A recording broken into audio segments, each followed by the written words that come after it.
Mesdames et messieurs, bonsoir. Bienvenue dans cette édition. La rentrée scolaire est annoncée pour le 19 janvier 2015. Autorités de l'éducation, parents d'élèves et partenaires techniques et financiers se sont concertés sur la question, les précisions dans ce journal. Briser les réticences qui perturbent la lutte contre Ebola, des campagnes de sensibilisation sont lancées dans ce cadre pour l'éradication complète de l'épidémie dans notre pays. Et puis le sport, la défaite du Chili face au Sénégal ne décourage pas les supporters guinéens. La mobilisation se renforce davantage derrière l'équipe nationale. Mesdames et messieurs, une fois encore, bonsoir et bienvenue dans ce journal que nous ouvrons par ce décret du chef de l'État. Le président de la République, vu la Constitution, décrète. Article 1er, création. Il est créé un comité interministériel de suivi des projets miniers intégrés, CIPSMI, dont le rôle est de faciliter et d'accélérer les procédures administratives requises pour la mise en œuvre efficace et rapide des projets miniers intégrés. Article 2. Champ d'application.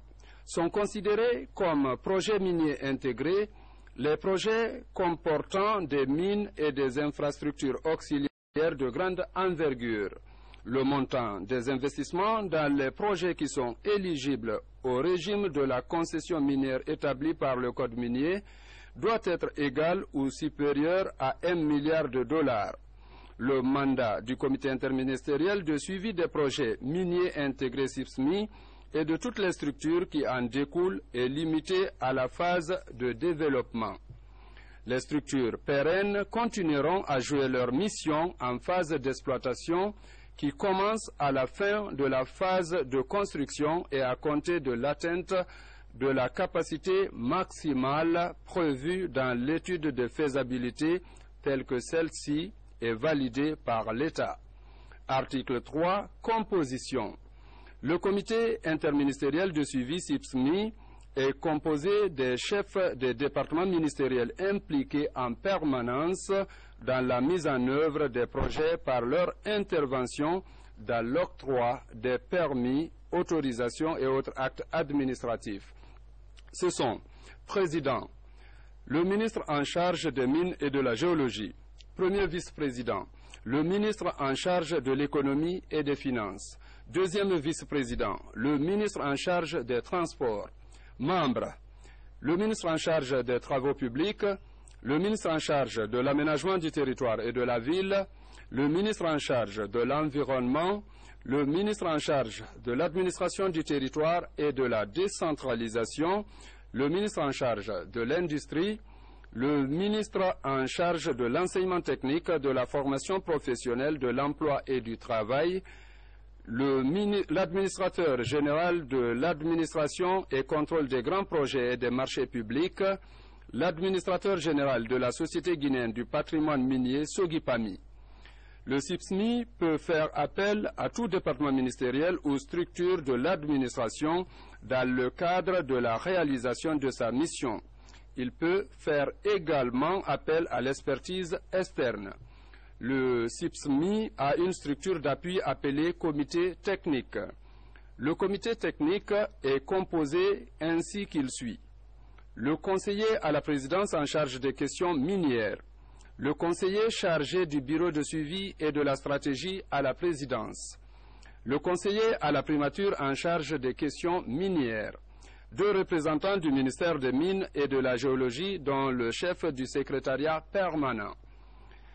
Un représentant du ministère de l'Économie et des Finances, un représentant du ministère délégué au budget, un représentant du ministère de l'Environnement, un représentant du ministère des Travaux publics, un représentant du ministère des Transports, un représentant du ministère de l'Aménagement du territoire et de la ville, 2 représentants du ministère de l'Administration du territoire et de la décentralisation, un représentant du ministère de l'Industrie, un représentant du ministère de l'Agriculture, un représentant de l'ACGPM, un représentant de la Sogipami, un représentant de l'Agence guinéenne pour la promotion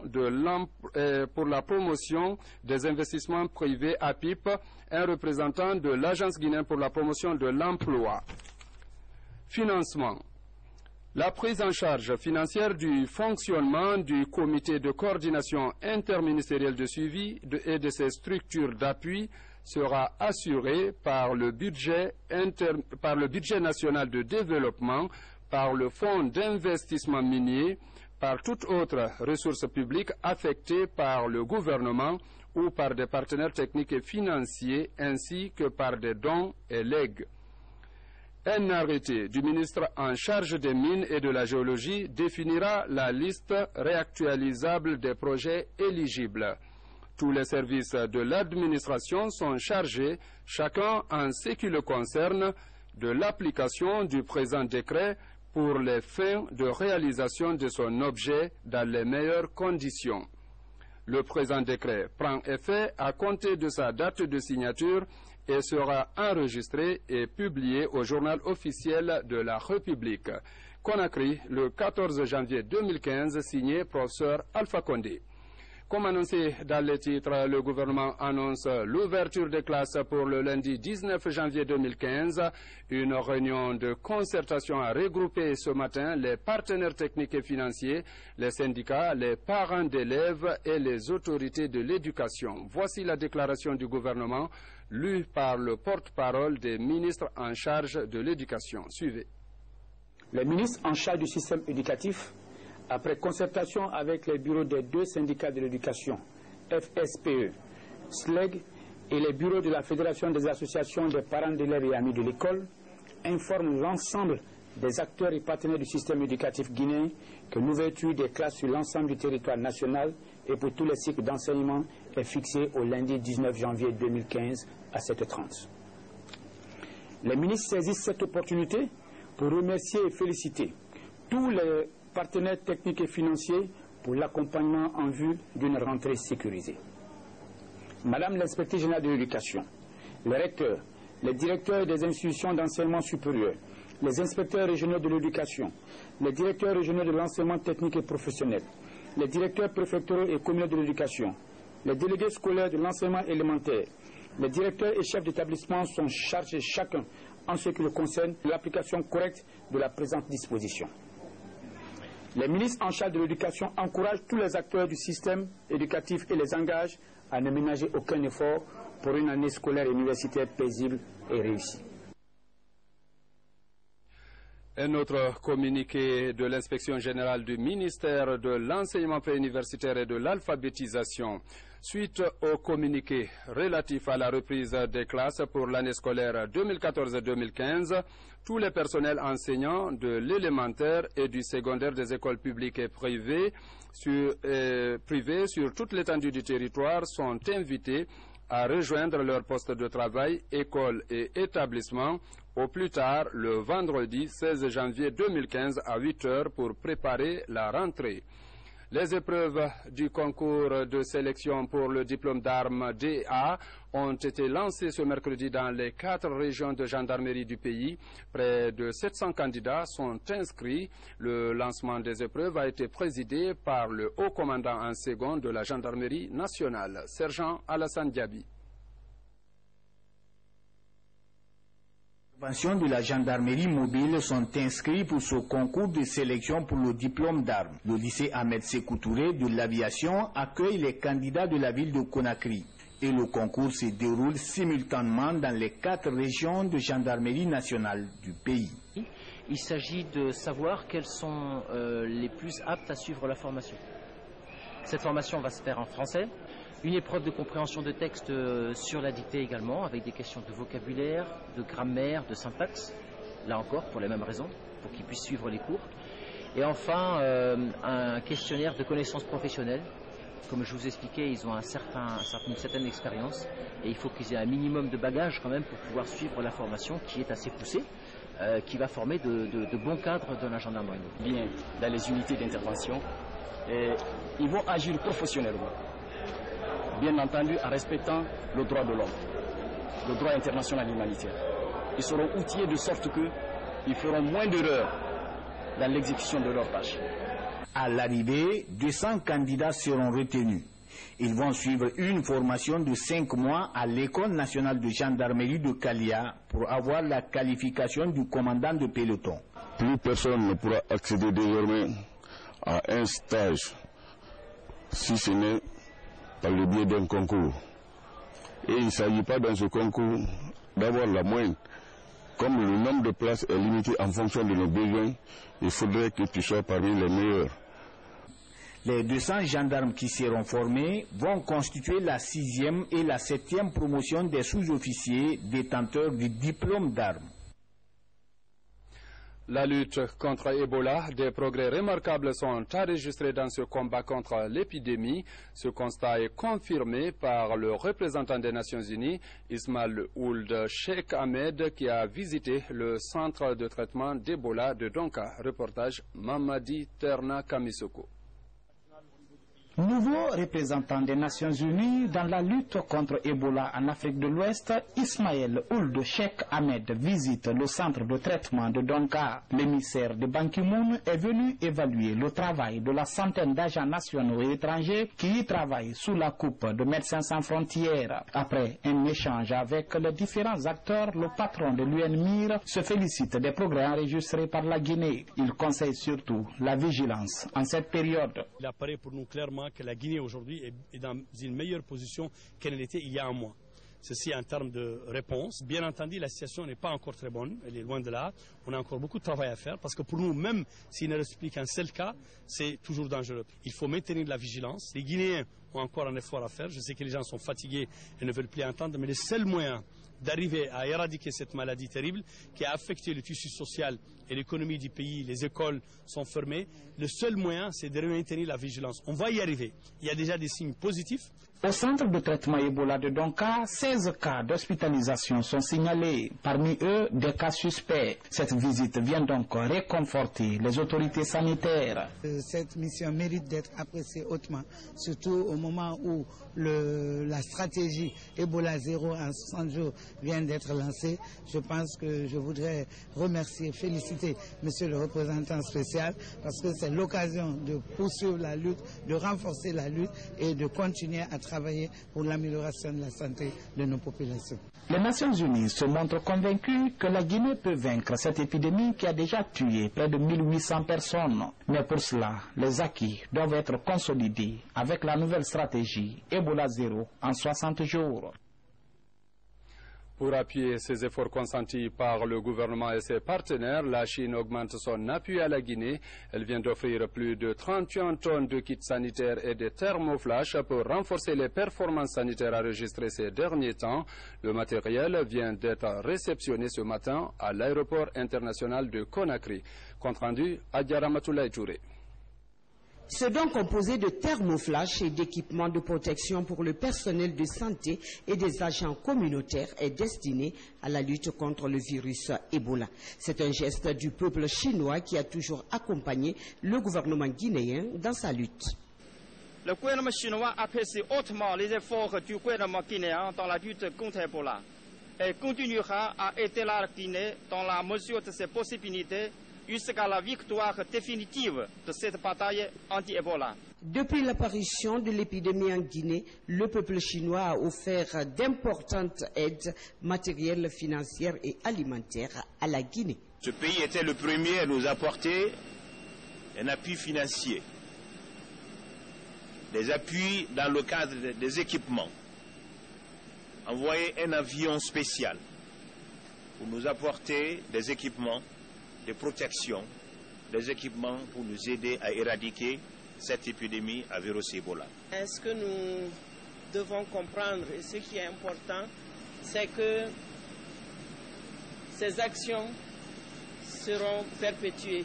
La Guinée a bonne mémoire. Nos hommes peuvent passer, mais les peuples resteront. Encore une fois, merci à la Chine. L'amitié entre la République populaire de Chine et la République de Guinée remonte à l'indépendance de notre pays. Une amitié qui s'est soldée par des réalisations et la présence de 10 000 ressortissants chinois en Guinée.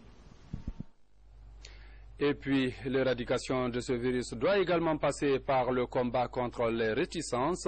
Le Centre d'études de recherche d'aide en développement, en collaboration avec l'UNICEF, projette de déployer plus de 800 pères éducateurs dans tout le pays. Les précisions avec Mamadou Alpha Baldé. La lutte contre Ebola se poursuit et la baisse des infections rassure les acteurs impliqués dans l'éradication du virus. Cependant, les réticences dans certaines localités restent d'actualité. Avec le soutien de l'UNICEF, le Centre d'études de recherche d'aide au développement CERAD mobilise des superviseurs et chefs d'équipe des quelques 800 mobilisateurs sociaux dans tout le pays. Dans le cadre du plan national zéro Ebola en 60 jours, alors il est question donc d'affûter mieux les armes, préparer mieux nos agents sur le terrain pour que l'information qui est donnée à Conakry soit la même qui est donnée dans le dernier hameau de culture en Guinée. Ceux qui sont réunis ici sont censés apporter en retour au niveau préfectoral l'information, la même formation, la dupliquer au niveau de tous les socio-mobilisateurs. À ce jour, la remontée des données sur le terrain en temps réel est un autre défi pour le CERAD et son partenaire UNICEF. À l'issue des débats, des pistes de solutions sont évoquées. Dans les villages, tout le monde a le téléphone. Or, dans chaque comité de veille, dans chaque comité villageois de veille, il y a des secrétaires, des enseignants, des assez intellectuels qui peuvent recueillir les informations envoyées par SMS. J'ai mis un système de codage et à chaque code correspond une activité. Avec plus de 1500 morts depuis le début de l'épidémie, la Guinée et ses partenaires multiplient les initiatives pour vaincre Ebola. La lutte contre les réticences devrait favoriser la fin de l'épidémie dans les prochaines semaines. Au niveau des politiques, les femmes du Bureau national du RPG Arc-en-Ciel et du secrétariat général aux affaires religieuses ont organisé ce mercredi la lecture du Saint-Coran à la grande mosquée Faisal de Conakry. Objectif, invoquer le Seigneur pour l'éradication du virus Ebola dans notre pays. Compte rendu, Ali Badra Kondé.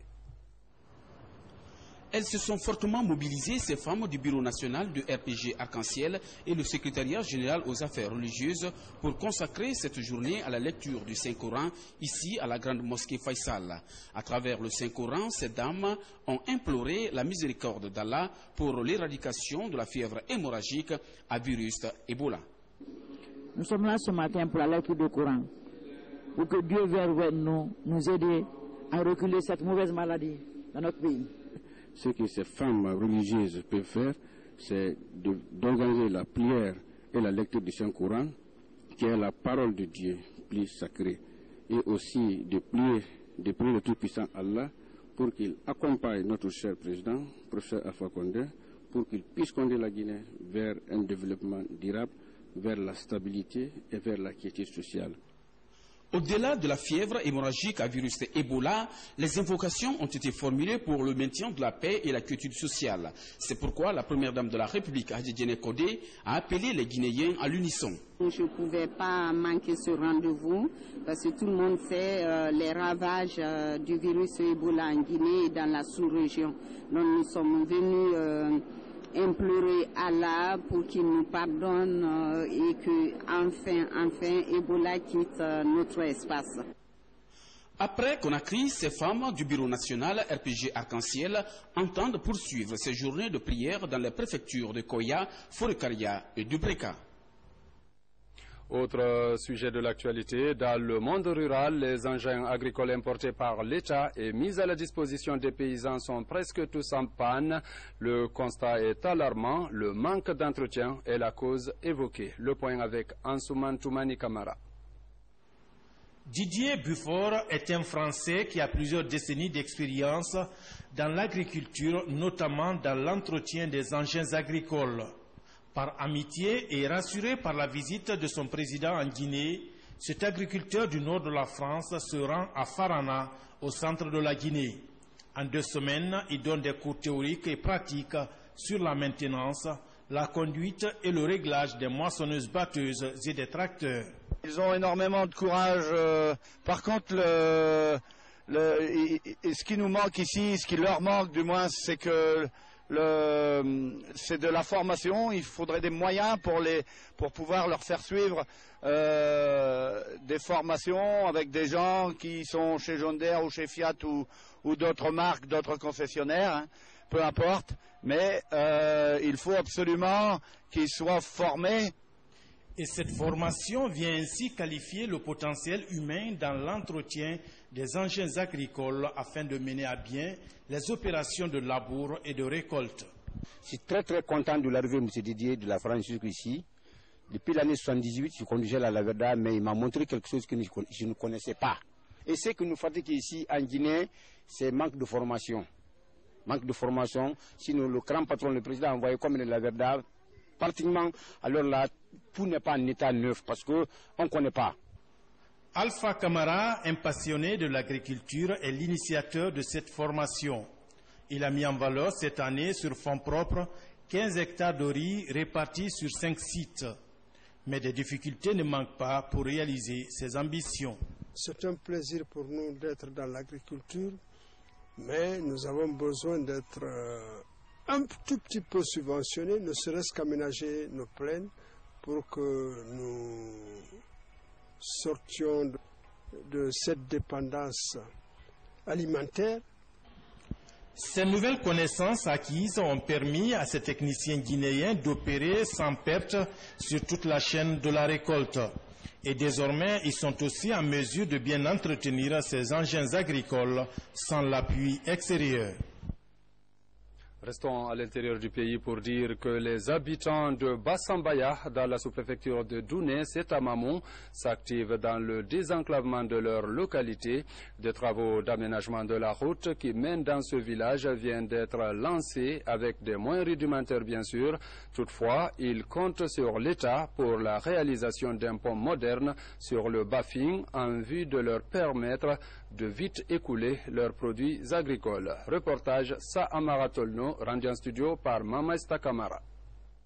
Pioche, Hou et Pelama, les habitants du district de Bassambaya désenclavent leur village situé à 6 km de la sous-préfecture de Douné. Le district de Bassambaya est l'un des greniers agricoles de la préfecture de Mamon. Malgré ce potentiel, le problème d'écoulement des produits se pose. Ici, à Bassambaya, nous sommes derrière le fleuve. Quand il est agité, la traversée est impossible. Nous sommes vraiment contents de cette route. On a rassemblé les jeunes et on a fait les travaux comme ça se doit. Avec de moyens rudimentaires, les habitants de Bassambaya sont déterminés à faire de la localité un modèle de développement.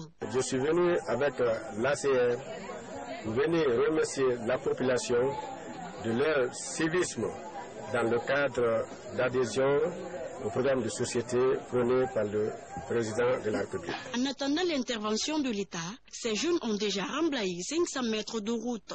Un acte de développement communautaire qui pourrait diminuer les habituels cauchemars des habitants de la localité.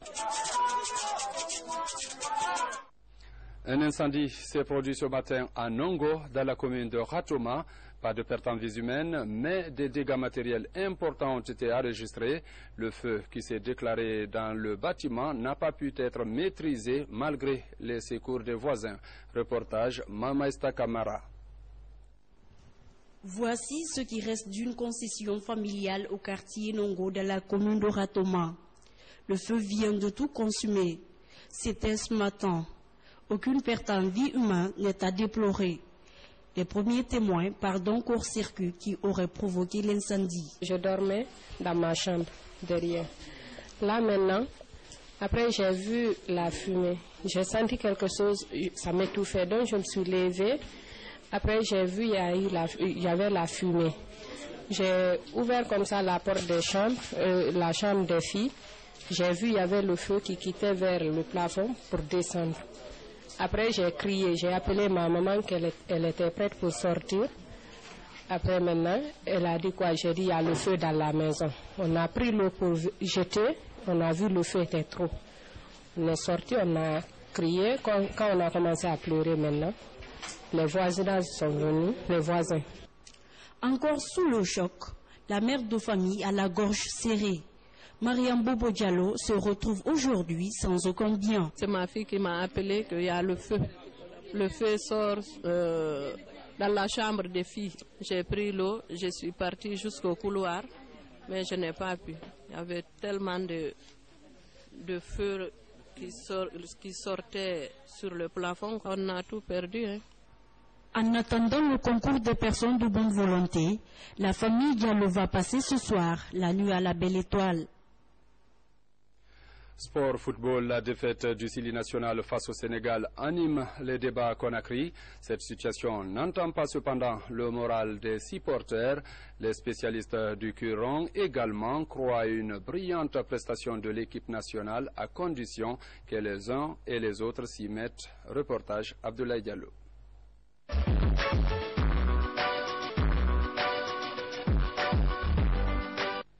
Les supporters croient à une participation remarquable de l'équipe malgré la défaite contre le Sénégal. Le vrai test était contre le Sénégal. Et la première mi-temps, vous avez vu, il y a eu trop de failles. Mais deuxième mi-temps, je pense que l'entraîneur a mis de l'ordre. On a un problème en défense parce qu'une défense qui prend 5 buts quand même dans un mois, c'est très dangereux. Mais je pense qu'il a corrigé en deuxième mi-temps. Et vous avez vu quand même qu'on a pu marquer 2 buts. Donc je pense que les 2 matchs-là l'ont permis, surtout le match contre le Sénégal, a permis quand même à DCR d'avoir une idée sur une équipe type qui mettra contre la Côte d'Ivoire le 20. Dans les rues de Conakry, la question des primes des joueurs domine les débats. Selon les informations, l'équipe aurait refusé de s'entraîner à la veille du match amical contre les Lions de la Teranga, faute des primes. Une équipe qui réclame $2 000 après avoir reçu chacun $30 000, je me dis, les troubles ont commencé au sein de cette formation. Vous savez, la poule est extrêmement relevée. Pour sortir de cette poule, il va falloir être déterminé, surtout être patriote, se surpasser. Parce qu'il faut reconnaître, nous sommes dans une poule où on est un outsider. Aujourd'hui, les regards de tous les Guinéens sont tournés vers le Sili national, une équipe qui constitue un symbole d'espoir et d'unité nationale. Tous derrière le Sili national. La Guinée est en deuil. Le pays vient de perdre son ministre de la Culture, décédé des suites de maladies. Sur ce plateau, Jean-Baptiste Williams, il est le directeur national des arts du ministère de la Culture et du patrimoine historique. Jeannot, bonsoir. Bonsoir. C'est le premier décès d'un ministre du gouvernement Saïd Fofana. Qu'est-ce qui est prévu pour recevoir la dépouille et organiser les obsèques? Permettez-moi tout d'abord d'adresser au nom du département de la culture et du patrimoine historique nos sincères condoléances au président de la République, chef de l'État, son Excellence, professeur Alpha Condé, qui est un ami et un compagnon de lutte, au défunt ministre Ahmed Tidjani Cissé, qui nous a quittés le 6 janvier dernier, et comme vous l'avez dit, décédé des suites de maladie. Donc, le département de la culture a soumis un programme des obsèques au gouvernement qui a agréé ce programme. Déjà ce soir, je vous annonce l'arrivée de la délégation sénégalaise, puisque le ministre a épousé une Africaine, une Sénégalaise à qui nous adressons nos sincères condoléances, Aïda Si. Donc, 5 membres de sa famille sont arrivés déjà à Conakry. Et grâce donc à cette participation et cet accompagnement de son ami, le président de la République, des dispositions ont été prises et ils sont à Palma Kamayen. Et dans cette délégation, nous avons même le ministre Malik Si. C'est pour vous dire que les dispositions sont déjà prises. Alors, dès demain matin, jeudi 15 janvier, il y aura une cérémonie de lecture du Coran à la résidence du ministre Ahmed Tidjani Cissé, c'est à Dixinport, le matin à 9h. Les obsèques commencent par cette cérémonie. Et à 18h, après que le transfèrement du corps se soit fait ce matin, du Mans, parce que le ministre est décédé en fait au Mans, donc le corps est déjà à Paris grâce aux dispositions donc prises suite aux instructions du chef de l'État avec l'ambassade de France et l'ami personnel du défunt ministre, M. Follet Touré. Le corps est en ce moment à Paris et de même par le régulier d'Air France qui fera une escale à Nouakchott. S'il plaît à Dieu, nous allons nous mobiliser pour recevoir la dépouille mortelle du regretté ministre Ahmed Tidjani Cissé à 18h très précise à l'aéroport international du Bessie à Conakry. Monsieur Williams, Ahmed Tidjani Cissé était homme de culture, il a été également ministre et puis militant des premières heures du RPG. Il avait même fait la prison. C'est pourquoi j'ai commencé par adresser mes sincères condoléances et comme le communiqué même du ministère l'a dit, à son premier ami et compagnon de lutte des premières heures. Et tout le monde sait ce combat politique qu'il a mené. C'est pourquoi je dis, nous perdons un grand homme de culture, un grand homme politique et un grand homme, un grand commis de l'État. Donc, tout le monde connaît cette longue marche qu'il a eu à mener avec le chef de l'État. C'est pourquoi le souhait du ministère est d'abord de remercier tout le peuple de Guinée, tous les partenaires au développement, qui, depuis l'annonce du décès, ne cesse de déferler entre la famille Mortiera Sangoya au ministère de la Culture. Et demain matin, je suis sûr qu'ils viendront nombreux à la résidence de monsieur le ministre pour ce dernier accompagnement. Parce que vous savez, la vie n'a qu'un sens. C'est une ligne qui va de la naissance à la mort et le reste n'est que broderie. Donc, demain, à 18h, nous allons recevoir le corps, comme je vous l'ai dit, à l'aéroport international de Conakry. Et le vendredi 16 janvier, les derniers honneurs, les derniers hommages seront rendus au ministre Ahmed Tidiane Cissé. D'abord, la levée du corps à la morgue de l'hôpital Ignace Dine, suivi des honneurs, des hommages, des témoignages et des sketchs de poèmes qui seront dits, parce que le ministre c'est quand même un écrivain, poète, dramaturge, il avait beaucoup de casquettes, c'était un immense homme de culture, donc ça faisait partie de ses souhaits, de ses voeux. Demain nous ferons, après-demain j'allais dire, vendredi, ces obsèques seront des obsèques très culturelles, très artistiques, conformément à ce qu'a été l'homme. Justement, vous parlez de l'homme. Ahmed Tidiane Cissé part avec de nombreux projets. Comment le département s'organise à poursuivre les actions laissées par le ministre Cissé? Avant de répondre à votre question, laissez-moi donner la suite du programme. C'est-à-dire, après la levée du corps, vendredi, à 8h, à la morgue de l'hôpital Ignace Dine, le cortège funèbre va s'ébranler en direction du Palais du Peuple à Conakry, où justement les hommages, les témoignages et tous les honneurs dus à son rang lui seront rendus. Après, à 12h, fin de cérémonie au niveau du Palais du Peuple, le cortège funèbre s'ébranlera en direction de la mosquée Faisal. Après la prière, nous aurons l'inhumation au cimetière de Cameroun. Et après, retour à la résidence du ministre, à Dixinport, pour les prières et les bénédictions. C'est ça le programme. Maintenant, pour revenir à votre question... Qu'est-ce que vous comptez faire pour poursuivre en fait les nombreux projets laissés par Ahmed Tidiane Cissé? Oui. Vous savez, vous l'avez plusieurs fois reçu. Qu'est-ce qui lui tenait à cœur, surtout pour cette année 2015? Nous ferons de cette vision un breviaire. Le ministre Ahmed Tidiane Cissé va avec justement les ambitions et les projets qui, par la grâce de Dieu et l'accompagnement du chef de l'État, verront certainement le jour. C'est la construction d'un palais de la culture. C'est la construction d'un siège digne d'un ministère de la culture. C'est le retour des quinzaines artistiques et du Festival culturel national.